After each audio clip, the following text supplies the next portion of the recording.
Kuli guys, mga kamakulit sa ating channel for today's video, Honda Click 125. Wow! Ay bibigyan ko yan idea kung ano ang haba o sukat ng ating time engine.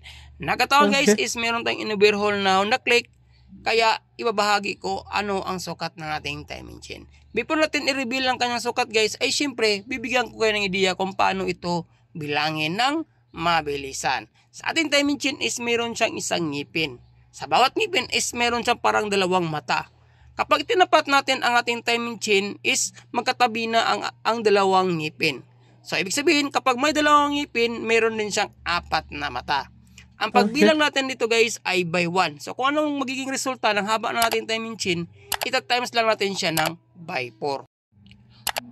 1, 2, 3, 4, 5, 6, 7, 8, 9, 10, 11, 12, 13, 14, 15, 16, 17, 18, 19, 20, 21, 22, 23. Meron siyang haba na 23 guys, tapos meron siyang apat na mata. Ang mangyayari dyan is 23 times 4, ang magiging resulta is 92. So, ibig sabihin guys, ang sukat o haba ng timing chain ng Honda Click 125 FI is 92. Yan lang paraan kung paano bilangin natin na hindi kayo mahirapan. So lang guys, sa araw to sana may natutunan naman kayo kahit napakikil natin video. Maraming salamat at syempre see you sa aking next video. Ride safe. God bless. Ayos.